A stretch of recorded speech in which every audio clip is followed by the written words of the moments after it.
Good morning, everyone. Thank you for joining us for day 4 of Climate Action Week. I'm so glad to have you all here with us again today. My name is Catriona, and I'm really pleased to bring you day 4 of our lessons this week. Let's see what we have in store for today. So if you've been joining us throughout the week, you'll know that we started every lesson so far this week with a wee quiz to see how much we already know about climate change, because there's probably quite a lot that people know already. Some people saying they can't hear me. Oh, we'll just talk louder. So we're going to look at how much we know about climate change. And don't worry if you weren't able to join us for the last few days. That's okay, because each of these lessons can be done in any order. So don't worry if you haven't been, if this is your first lesson, that's okay. And also don't worry if you'd get any of these answers incorrect, that's all right, because we're all here to learn. So let's start with our first question. Okay, so true or false? Net zero, which we hope to be as a country in Scotland by 2045, means not emitting any greenhouse gases at all. So if you think that's true, have one hand up. And if you think that's false, put your hand on your head. Have a think about what you think that might be. Do you think it means no greenhouse gases at all, or do you think it means some still? If you were at yesterday's lesson, this might be an easy one for you, because we talked a lot about what net zero means and how we plan to get there. So I'm seeing a lot of answers in the chat so far saying false. We get a few more. Have a think about what you think this might mean. Remember, true is one hand up and false is hand on your head. Okay. So far, all the answers are saying false. Let's see if you're right.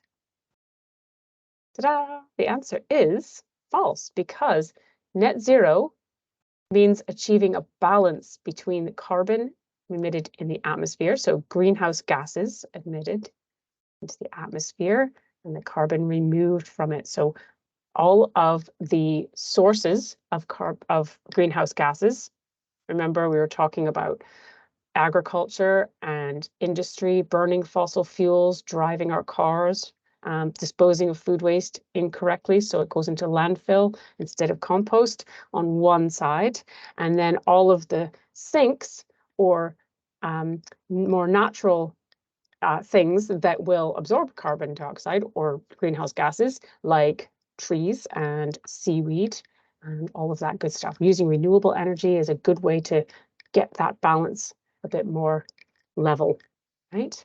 So false. Well done. Let's try another one. Which of these energy sources is not carbon neutral? Could it be a wind turbine? 2 hands up, a little dance. Could it be a coal plant? 1 hand up. Or could it be a solar panel? Hand on your head. So which one of these is not good for achieving net zero? Which one of these is not carbon neutral? Whoa, there's lots of answers already. A lot of you saying, pardon me, a lot of you saying the coal plant, the power plant making electricity that burns coal to produce energy, as opposed to a wind turbine that uses the wind to turn the blades of the turbine and generate electricity, or a solar panel that uses light from the sun. Let's see if you're right.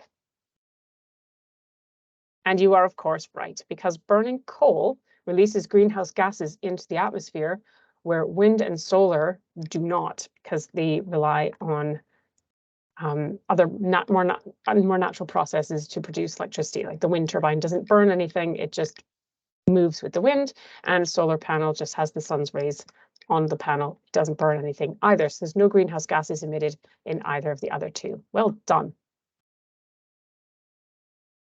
Okay, So can you tell me one thing that you learned yesterday, if you were part of yesterday's lesson?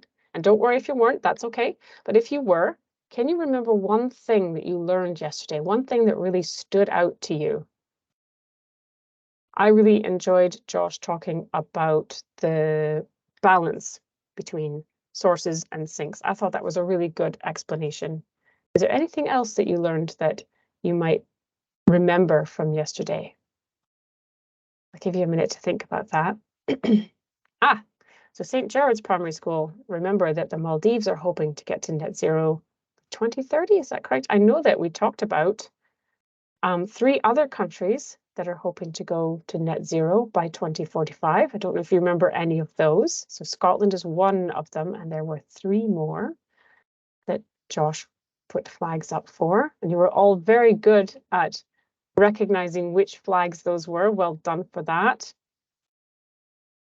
And Miss MacArthur's class remembers animals emitting methane gas. Yes. And geothermal energy. Mrs. McIndoe's class. Yes, geothermal energy is very fascinating. It's amazing how it can work. And that trees absorb carbon dioxide, and we're getting closer to being net zero than in 1990. That's a very good thing to remember, that we have had some success and we are closer than we have been in the past. There is still some work to do, and we'll all work together to get there. But yes, we are closer than we were in 1990 for sure. Right, now I am very excited to introduce our friend Claire Herbst from Forth Valley College. And Claire is going to talk about what our future world could look like. So welcome, Claire. Thanks, Kat. Hi, everybody. Very excited to be with you today. Let me just pull up my presentation and we will get started. So just to introduce myself again, my name is Claire and I am one of the STEM outreach officers here at Forth Valley College. And today we are going to have a little think about what that future could look like. So we've been talking about net zero. We've been talking about that goal of reaching net zero by 2045. But what might that look like for our schools, for our homes, for our communities? So I've got some people with me that are going to help us to explore that a little bit more and have a little look at some pictures and some ideas about what this future world could look like. So hopefully everybody can now see that slide up on the screen. And we'll get started. So let me introduce you to the rest of the team that is with me today. So we have Susie, our scientist. We have Tim, the technologist, and Eric, our engineer. And finally, Mandy, our mathematician. And together, they make the very wonderful and famous 4STEM team for Forth Valley College. So as you can see, they're interested in all things STEM, and they have been busy this week on the same project as you. So they've been thinking about what might their school and their community look like in the future. And they're going to need your help to have a look at some ideas, hopefully some inspiration to get us thinking about how things could change in really exciting ways. So I thought we'd start off with, again, a little bit of a reminder of what we're meaning by net zero and the idea of both carbon sources and carbon sinks. So you remember Josh yesterday, for those of you who were listening yesterday or maybe watching back on a recording, we were talking about some things that release carbon and some things can remove carbon. So I'd like your help here. What do you think? Let's see if we can fill in the blanks. So carbon sources. If you think they remove carbon, can you put your hands on your head? So what do we think? Do carbon sources remove carbon? Or do we think carbon sources release carbon? So arms out wide if we think they release carbon. What do we think? Carbon sources remove or release? What comes in on the chat here as well? And I think as soon as we've got the answer for one, we'll know what we're thinking for the other side of this. Yeah, fantastic. Yeah, so we are all on the right track here. Absolutely. So if we're thinking about carbon sources, we're thinking about things that release carbon. And on the other side, if we've got sinks, we're thinking about things that remove carbon. So let me introduce you to the home of the famous four. And you can see their school there, just in the kind of middle of the picture here. What I'd like you to do is just have a little look at this picture. Have a look at all the things surrounding the school. And can you give me any suggestions of where the carbon sources are in this picture? So what types of things do you think would be releasing carbon emissions? So you can think about the school, you can think about the surroundings. Fantastic. Yeah, so we can definitely see there's quite a few different things in the area of travel and transport. So we've got lots of cars, possibly some factories, definitely some industry going on in the background there. Lots of really great suggestions. Yep, our factories. Yeah, we've got different types of transport, haven't we? So we've got the fire engine there at the front, and then the buildings themselves. So somebody's picking up on the fact that there's chimneys in some of the buildings, so potentially using fires as a source there as well. So loads of different things going on in that picture that we could see would be a source of carbon. And if we go back to that idea of net zero, you can imagine if we placed all of them onto one side of that scale. So we've got the houses, we've got the school itself, we've got all the things that we do in those houses. So we've got our waste that's building up.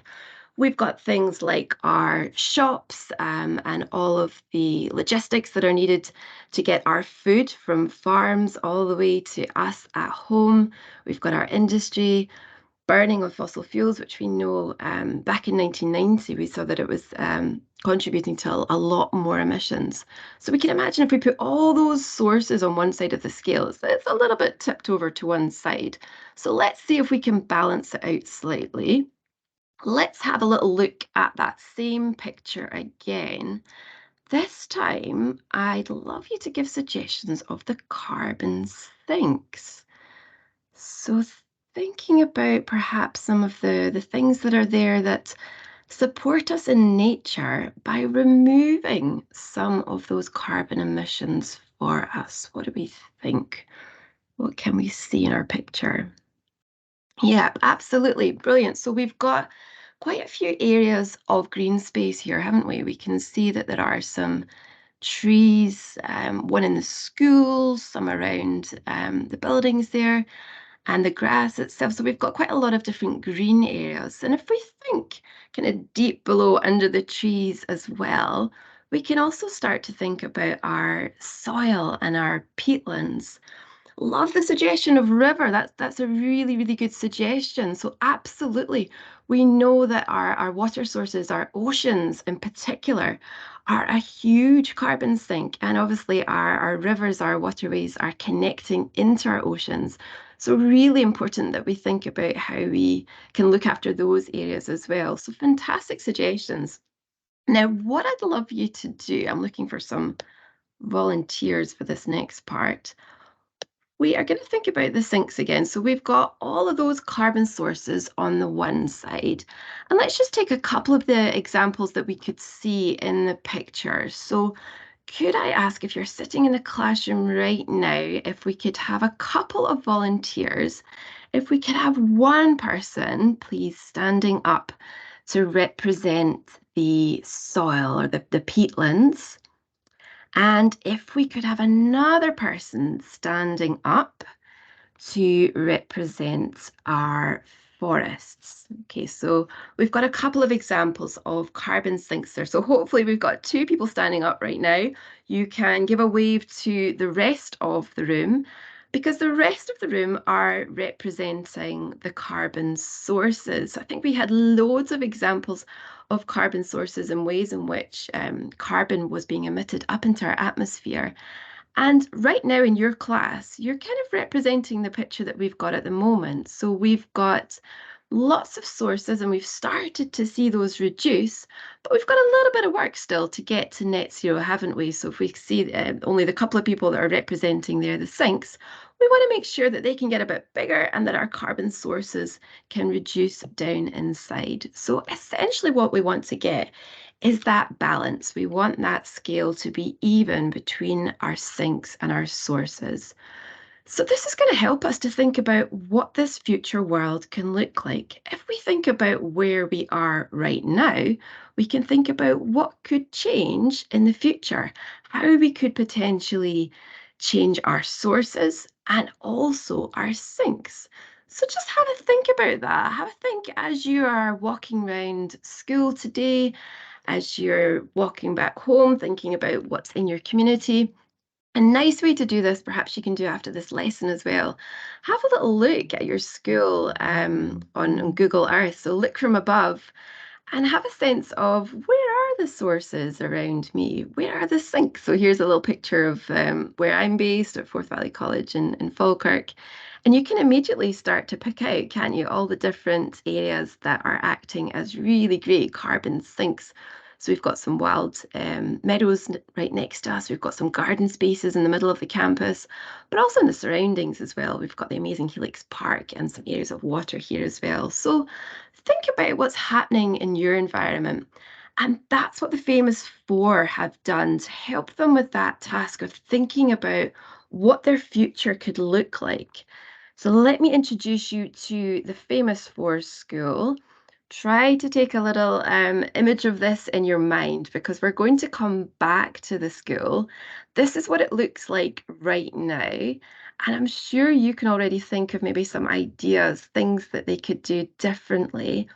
But what we're going to do is to have a little look at what's happening elsewhere, some ideas from around the world, and see if this might help us to come up with some kind of vision as to what their school could look like in 2045. So that year that we're aiming to reach net zero by in Scotland. So we're going to start off with Susie. Now, remembering Susie was our scientist, so she's interested in all things living and nature and outdoors. So she's got a little question to start off for you. Have a look at these three pictures. What do they have in common, do you think? So there's quite a lot of things we could pull out here, but what do you think?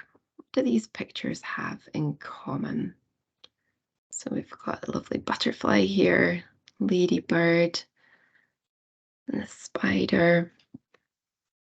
Yes, so all really good examples of biodiversity. That's a really great suggestion there. Yep, we've all got flowers and somebody's picked up that they've all got pollen on them as well. Yep. Brilliant. So these flowers are attracting them. Absolutely fantastic. So all three of these animals are involved in the pollination of flowers. So we might not always typically think of spiders and ladybirds, maybe think more often of butterflies and bees. Others we might think about are things like bats or flies or hummingbirds. And this is a great way for plants to move their pollen over really large distances. So Susie's thinking that this would be a great thing to support the outdoor space of the school if they could have more wild areas, more areas that have flowers and are able to attract more insects and perhaps other animals as well. So let's have a little look at some of the examples that she's found. So have a little look at this picture. So this is a school here in the UK that have decided to add a little bit more wildflowers and planted areas to their space. Who do you think might like to visit this space? What do you think? Who would this appeal to? Hopefully us as well. I think it's a lovely space to visit, isn't it? It's very green and inviting. What do we think? Who would maybe like to visit this space? And we can see just tucked in at the back there on the wall, we've got a tiny little bug hotel too. So we could think about supporting wildlife with things like these bug hotels, perhaps bird boxes. Yeah, so bees, spiders, caterpillars, insects, lovely suggestions. So attracting lots of different types of wildlife to our space. We're helping to restore different habitats. We're encouraging different food sources, aren't we? And maybe helping to give kind of like a wildlife corridor, places where wildlife can come in and out of our space at school, at home, or in the community. Now, here's a slightly different question for you. So, again, we've got a school with a lot of wildflowers that they have added into their space. But this question's for you. What would you do in this space? So, we know that this would attract lots of wildlife. But if you were heading out on your break and you were in this space right now, what would you do? How would you use that space? So you can see there's a bit of a tunnel in the background and what appears to be a den on the side there. Do you think? Yeah, I would hide in the den as well. Absolutely. That looks like a good hidey place, isn't it? What else might you do in space? But you could be spotting a lot of the wildlife that's out there. Yeah, areas for relaxing, and we could hopefully maybe spot some of all the amazing things that you were suggesting before. We could try and identify maybe some of those plants, have a little look at the insects. Be a great place to look and just relax and eat our snacks, maybe read a book. So this is something to think about as well. When you're thinking about what might our future look like, let's think about what we would like it to look like. Let's think about what we would want to do in our spaces. And that's one of the great things about taking climate action. Not only does it help the environment, but there's loads of other benefits that come from taking that action as well. So have a little think about that when you're thinking about your designs and your posters. What would you like to do in the space? How might it help you in other ways? So here's one last one to think about that as well. So slightly different skill here as well. So what words might you use to describe this space? Maybe what you'd like to do. How does it make you feel? So we've got some trees, again, a nice area to support lots of different types of wildlife. We've got some seating areas here and the planters in the middle there. So areas that not just support wildlife, but we've also got some edible plants here as well. So we've got some nice herbs. Yeah, it looks very peaceful, doesn't it? A place where you can play, where you can rest, where you can support wildlife. So that's an amazing, exciting part of thinking about what the future will look like. There's so many exciting opportunities for us here. All right, and to help us on that way of reaching net zero, we know that technology and innovation are going to be a big part of this as well. So here's Tim now, and he is using his technology to zoom in on something really, really close. And I'd like you to guess, let Tim know, what do you think this could be? We'll zoom out in a minute, but what do you think it might be right now? So look at the shapes of it. What kind of technology could this possibly be? Oh, we've got a lovely suggestion of bacteria. Okay, a few people thinking it's possibly linked to maybe solar panels. Let's zoom a little bit further out. It does look quite like the ocean, doesn't it? The colour of the ocean. Okay, I think we're getting a consensus here, aren't we? So we'll get a little bit further out. Absolutely, well done. Yeah, so a lot of you went for solar panels, spot on. So we'll start to think and see more and more examples. I'm sure you've seen more examples around you, perhaps of wind turbines or solar panels up on roofs. So more examples of renewable technology in our communities, and also thinking about the ways that we are changing the use of technology as well. So being a lot more conscious of what we use and turning things off when not in use. And all that technology is going to require a lot of engineering too. So here's Eric with your next question. Which of these, so 3 options here, are engineers? So option A, we've got a worm. B, we've got lots of different types of jobs, so people with lots of different careers here. And I know in Tuesday's lesson we heard all about beavers as well. So what do we think? A, B, or C, or potentially all of them? So a lot of people going for all 3. Let's reveal the answer. If you're at a desk, we can have a dramatic drum roll, please. And ta-da! You are right. Yes. So absolutely all of them. So when we think about engineers, we could think about ecosystem engineers. So great point there. Do they all build something? Absolutely. So our beavers, we know, help to construct dams and to create our ponds. And our worms, well, they help us in lots of ways as well. So just like Eric, they are engineers because they help to improve the soil structure. So they add in some air and the water. They're decomposing the dead plants and recycling nutrients.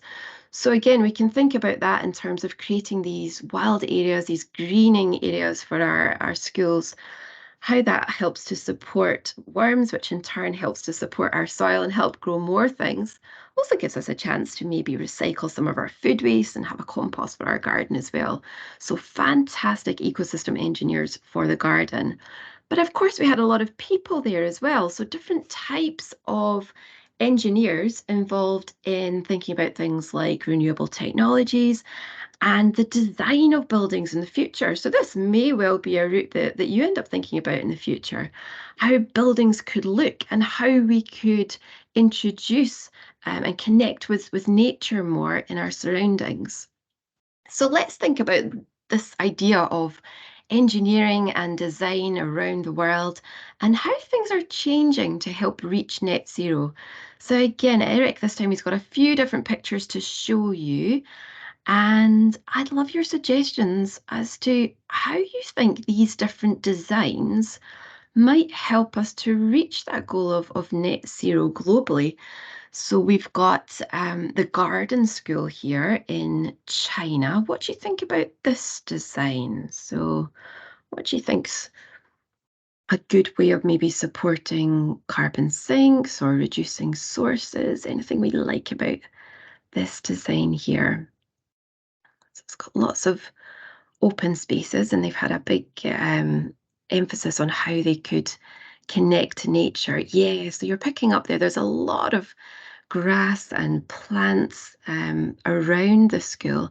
And I don't know if you can spot, you can see actually it comes up and over the roof there, which is a really funky design. So lots of greenery and living areas. And that can actually help to cool down a building as well. So if it is particularly hot, that can help keep us a little bit cooler. Let's have a look at our next examples. So we're moving to France now. And this is a high school. You can see that it's integrated into the mountains here as well. So again, thoughts on this one? What are we liking about this one?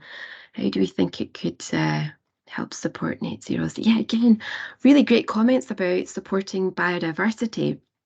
So lots of trees. You can see it's just integrated into the natural area there. The grass could help to insulate as well. Absolutely. I don't know if you can spot just in the middle here, they've got this really large common space. It's called the Agora. Now you can just make out the big windows there. So that's helping to let in a lot of natural light. So they're not needing to turn the lights on so much. And actually in that big open area in this high school, they don't have heating in this particular area. It's a really nice light bright area that's able to keep quite warm. So lots of clever design and technology there as well. And yes, there is some solar panels up at the back too. So it's really nicely integrated into the surroundings. Okay, here's a slightly different example here. So now we're zooming on over to Indonesia. And this school's called the Green School. So what do we think about this one and this design? How do you think that one might help to reach net zero? What you can't see in this particular picture is that they do have loads of solar panels here. So they have a lot of renewable energy sources that help to power this school.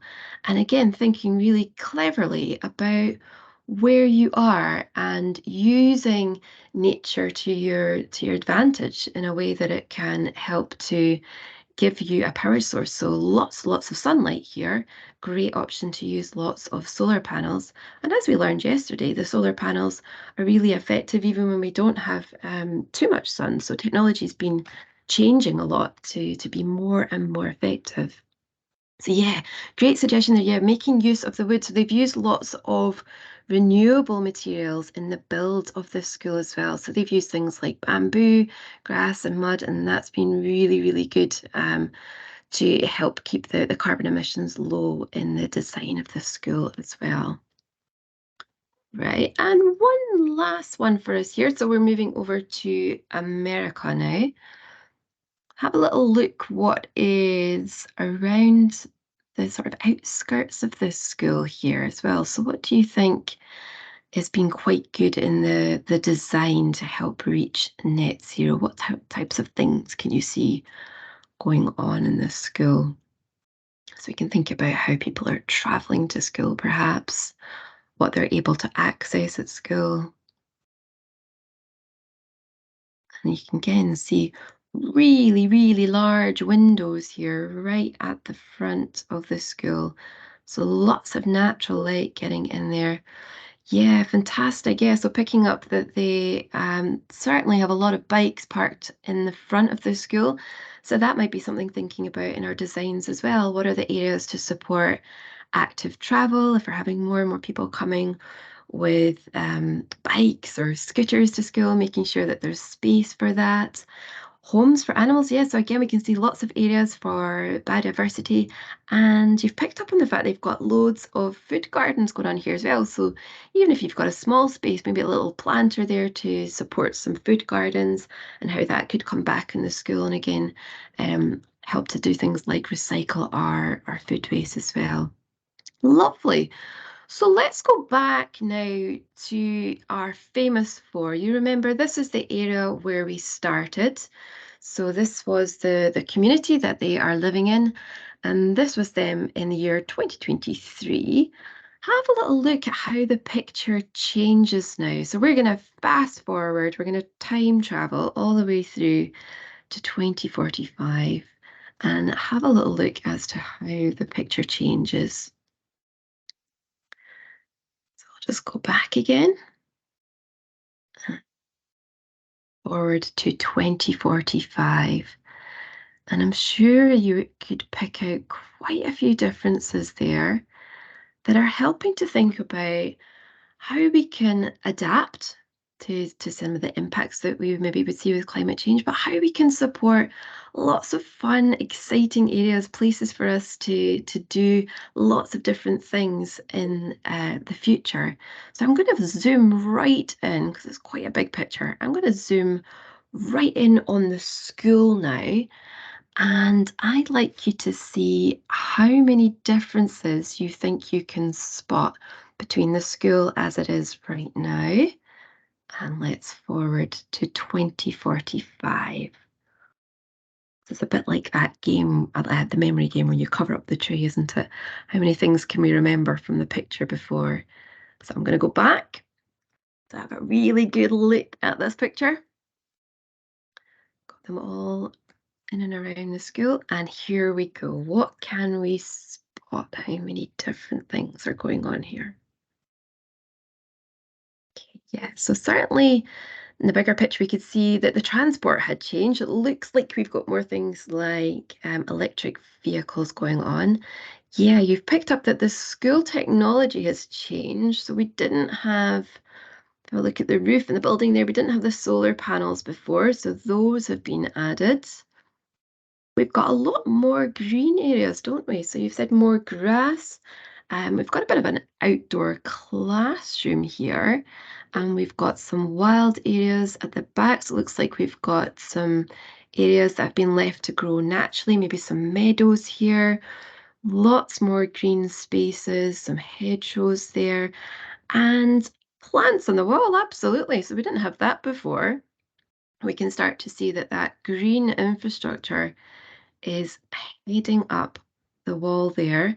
And again, that could be acting as a good insulator, a good cooler for the building, but also as a home for wildlife and as an increase in our carbon sinks as well. So starting to see all the amazing ways that we're changing the way that we work and reducing those carbon emissions down while increasing the carbon sinks. So I hope that that's given you just some inspiration for your designs and what's possible. We'd like to say a huge big thank you for all your amazing suggestions and ideas.